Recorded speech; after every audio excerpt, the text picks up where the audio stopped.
Tito Mateo, buksan mo to. Inaano mo na naman si Beshi. Nagdududa na ako sa'yo. Tito Mateo. Tito Mateo, baka buntisin mo yan. Kalampag pa ulit ng kaibigan niya sa pinto. Tito Mateo, pakakasalan mo yan. Bulyaw naman ni Debbie at nakalampag na rin kaya't mas lalo sumakit ang ulo ni Mateo. Natawa si Clea ang wala sa oras pero sinalilan lamang niya. Di kasi mapinta ang gwapo ni Mateo ang pagmumukha. Why are they interrupting my business? Parang kiniyumo sa mukha ni Mateo sa inis habang nakatingin sa kanya at nakapamewang. Maya-maya'y tumingin to sa pinto nang sabay sumigaw ang dalawa sa labas. Tito Mateo! Go! Pakakasalan ko sa lahat ng simbahan at lahat ng relihiyon sa mundo. Gigil na patol na ni Mateo tinilang hakbang ang pintuan, saka marahas binuksan ang pinto. Ano? Baka hindi pa kayo nakakita ng mga batang sinakal. He pops out his Spanish eyes at them but the two immediately looked at her. O.R.G. Beshi, mukha kang dinaan sa dahas. Puna ni Ninya na kukurap-kurap. Dapa ba ang si Clea? Ganun ba ang itsura niya talaga? Agad niyang pasimpeng pinahid ang mukha at inayos ang buhok. Makahulugan naging tingin ng dalawa sa higaan niya at sabay na namilog ang mga bibig nun na mapansing parang pinag-away ng aso't pusang kama. Maya-maya'y binusiklat ng mga yon ng comforter. Hanapin mo, ani Debbie kay Ninya. Anong hinahanap ng dalawa? Tumingin siya kay Mateo nakapamewang sa pintuan. That's what she likes the most about him, being so boyishly handsome, his arrogance. Napatalag si Clea nang ibuka ng dalawa ang mga hita niya, sinilipang kanya. Hoy! Galit na pakla niya sabay sara ng hita niya. Lalabas kasi ang singit niya at nagawa pang silipin ng dalawa. Ano bang hinahanap niyo? Tuloy na siyang nasaulan sa takot na pumuno sa kanya kanina. Sino ba naman ang hindi kung ang mga baliw niyang kaibigan? We're just checking if you're still a virgin. We're looking for blood stains. Kitang-kita ni Clea kung paano natutop ni Mateo ang noo. Holy Christ! Virgin pa! Naiinis na sagot ni Clea. Kaya hiya naman ang ginagawa ng dalaga sa kanya. Noong nakarang linggo halos ipamigay siya ng mga yon. Ngayon parang papatay na ngayon si Mateo kapag pinakailaman siya. Di nakasagot ang dalawa pero walang nagbago sa tabas sa mga mukha na nababalutan ng mali siya. Tito Mateo, kanina ka pa ha? Napapansin ko palagi mong nalak ang pinto. May bala ka kay Beshi? Sita pa noon sa binata. Don't you dare question me, Nina. I am a grown-up man and I will not make something stupid that I will regret for the rest of my life. Whatever I'm planning to do with her, I am willing to take every single consequences at the very end. Tumalikod to. Abala kayo sa buhay ko? Why not manage your own personal love life and stop disrupting mine?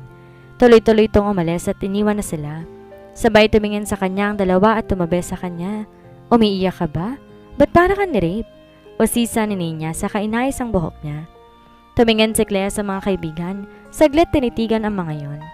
Inisip niya kung sasabihin ba niya o hindi na pero unfair kung hindi kasi kaibigan niya ang mga yon. He said he likes me. Nahihiyang sabi ni Clea na kinalaki na mata ng dalawa.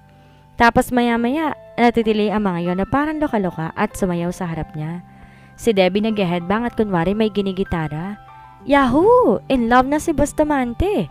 Malakas sa sigaw ni Debbie na nagwa-waltz pa ang dalawa. Akala ko ayaw nyo. Takang sabi ni Clea. Beshi, ibang usapan kang nagtapat sa Tito Mateo. Kanina pa namin pinag-uusapan ni Beshi tungkol sa inyo. Korak? Check naman ang isa sa ere. Kasi nilak ang pinto tapos titig na titig sa'yo habang kausap ni Tito Fernan sa labas kanina. Aba, di naman siya ganun na nakaraan. Beshi, he's a Bustamante. And to tell you honestly, ugali niya si Di Lolo na masyadong snob. At kung sinabi niyang like ka niya talaga at may forever na. Naki-headbang na rin si Ninya. Baka mas baliw pa sa kanyang dalawa at mas kailangan pa ng doktor ng mga yon. Natatakot ako, aniya sa mga yon. Takot ako na magka-boyfriend dahil ayoko ng ano? Napasimangot si Clea at saka suminghot. Anong ano? Napatigil si Debbie sa kanya. Ano? Alam niyo yung ano, yung anuhan? Napakamot siya sa ulo. Sabay na tumungo ang dalawa na magkatinginan. Bakit Beshi, aanuhin ka raw ba niya? Humagikik si Ninya at humina ang boses. Lumapit ulit ang dalawa sa kanya at may iniwasan na makarinig ng usapan nila tungkol sa anuhan. Hindi, wala naman sinabi. Natatakot lang ako kanina kasi dinaganan ako. Ngumiwi si Clea. What? Lumaki pa ang mata ng dalawa at sabay na ngumanga. Pero maya may nagtitili na naman at nagkumpisang mag-headbang. Di ba, nagagalit kayo kanina? Bakit nagsasaya kayo ngayon? Beshi, hindi mo ba narinig ang sinabi ni Tito Mateo kanina? Ang sabi niya, hindi raw siya gagawa ng mga bagay na pagsisisihan niya. Pero kapag may ginawa sila, ibig sabihin din siguro, hindi na siya babawian pa. Maid of honors na kami. Magiging Mrs. Bustamante ka na, kaya 18 ka pa lang. Nagtatalon pa si Nina, pero si Clea ay nanahimik na lamang. Hindi niya alam kung anong nararamdaman pa, pero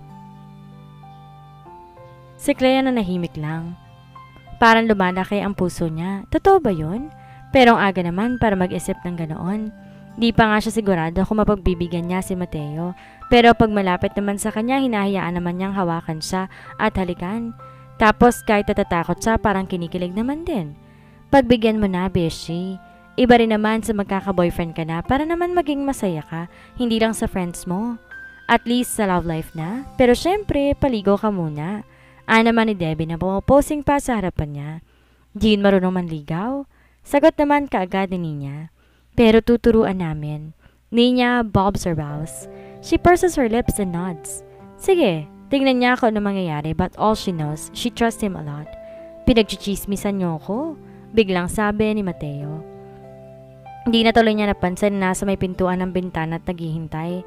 Ang sama ng tingin nito kay Debbie at Nina, pero nang tumingin sa kanya, nag-iba na ang mga mata. Pare-parehas silang di nakasagot, pero humagikik ang dalawa para mga sinlihang kitikiti sa puwet. Nag-Harlem shake kasi ang mga yon sa kilig nang lumapat na sa kabuuan niya ang titig ni Mateo. Days passed and Clea's waiting for her birthday. Napangiti siya pagkagising niya.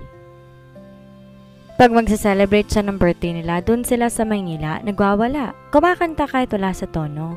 Walang habas naman sa pag-drum si Debbie. Si Nina wala sa tonong gitara at si Lara ay dakilang pianista. Pagkatapos dun sila sa mas matas na stage at sumasayaw para mga pasyente na nakataka sa mental.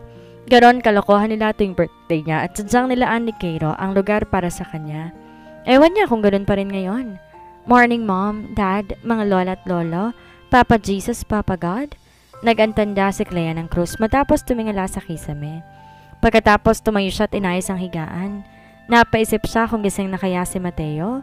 Nito mga nakarang araw halos di sila mag-usap ng binata masyado, pero di naman sila magkaaway. Isang beses tumawag ang sekretary nitong si Gemma at nagmamadali siyang hinila papunta sa Bustamante. Royalties kahit na nakapambahay siya. Tapos nang mabalik siya, gabondok na papeles ang daladala. Hanggang na nagdaang hapon, busy pa rin. May ginagawa kasi ito. Walang habas na pagdudukot ng MacBook habang mga sangkatutak na papeles nagkalat sa center table niya. Pasilip-silip lang naman siya sa may hagdan at kapag nakikita niya mukha nito, kinikilig yata siya. Minsan ang silipin niya hubad ng t-shirt na nakasampay sa balikat habang dinudutot ang aparato. Whenever she passes by, she never speaks, and when she's a few steps away, she looks back, and there he finds him gazing at her. He was already looking at her, following her movements while tapping the keyboard. Tapos narinig niya nagbumura kasi mali-mali na raw ang type. Napahagikik na lamang siya ng lihim. At night, he knocks at her door even she's already asleep. Hahalik lang pala sa noon niya. Being loved feels so good. Pakiramdam ni Clea may nabuhay sa pagkatao niya simula na nalaman niya na may gusto siya ni Mateo. Walang kahit na sinong babae pang iisiping malas kapag nagustuhan ng isang Mateo Bustamante. Nakakailang man at nakakakaba ng pagkatao, alam ni Clea, kasama sa nagustuhan nito sa kanya ay ang mga bagay na wala siya. Alam niyang kung totoo to, tanggap nito kung ano lamang siya. Suot ang roba, bumaba na siya habang sunod-sunod naman sa kanya si Cutie. Walang tigil sa pagngiyaw. Malamang nagugutom na. Kahapon walang alaga niya at malamang makikipag-awan na naman sa unggoy na si Bernardo. Layo pa naman ang bahay ng mga Cordova. Siguro nasa 5 minutong lakaran na bago marating.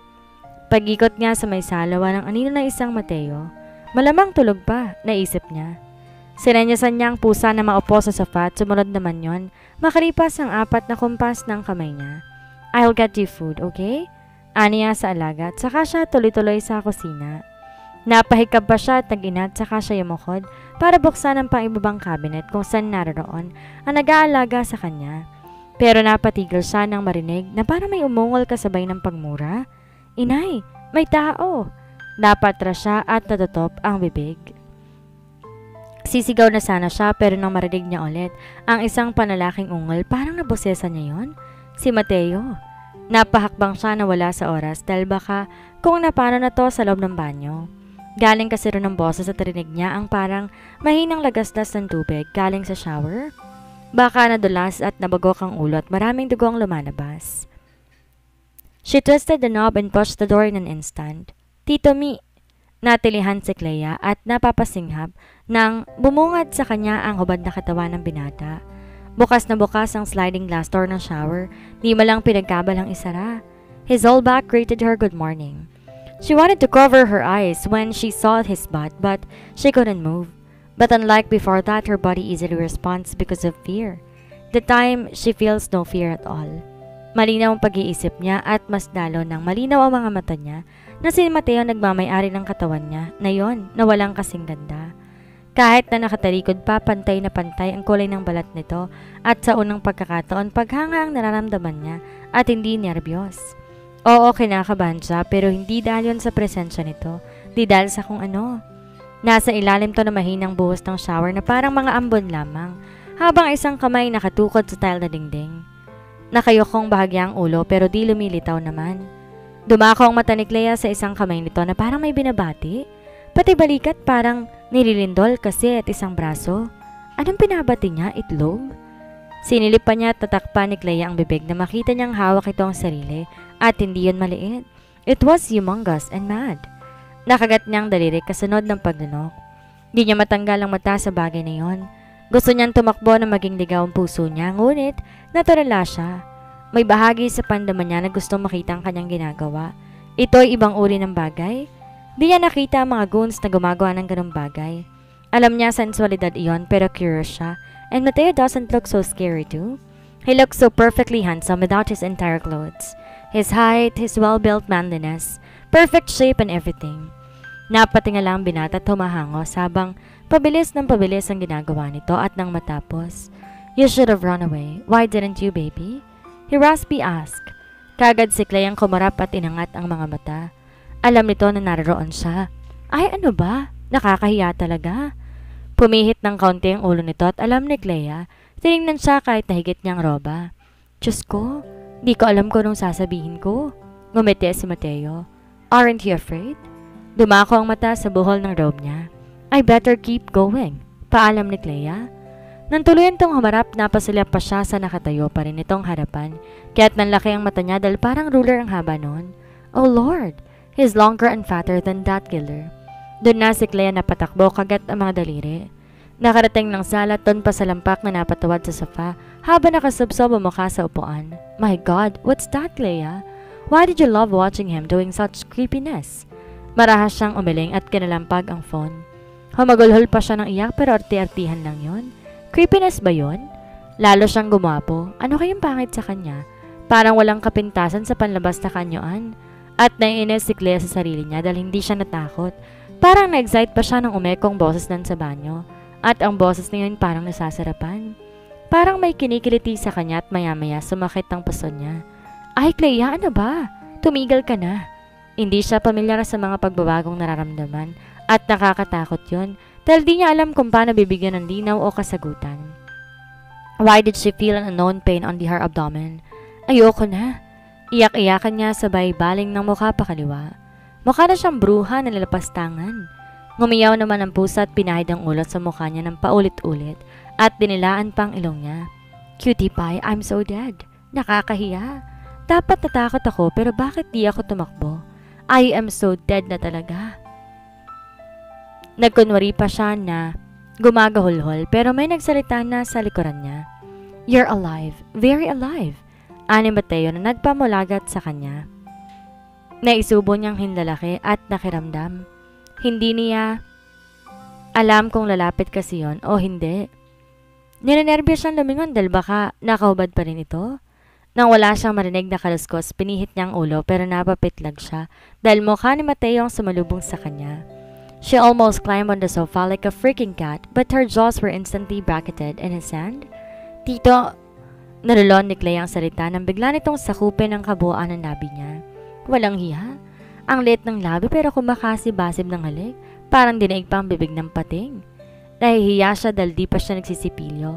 Tapos kagigising lang niya kaya't lalong kumakaba ang dibdib niya. Baka mamaya sabihin ni Mateo na mabantot ang nguso niya. Samantalang ito amoy na amoy ang mabangong sabon na gamit. Sosyal ang Herodes dahil ang gamit ay isang imported pang Doveman. The sound of her locked-up voice was like a soft moan when it echoed in her throat. Now she can taste the pleasure of being kissed. And though her heart is raging, the delicious erotic feeling does not come just to pass unknowingly in her senses. Nakadapa na rin si Clea sa sofa at ito naman, halos daanan siya sa likuran at ayaw pa kawalan ng panga niya na nakapihit. How do you love what you saw back there? Did you enjoy watching me? Ngumisi ito sa labi niya. Hindi si Clea makauma kasi ayaw niyang ibuka ang bibig. Baka amoy immornal kasi. And why does he sound so sensual?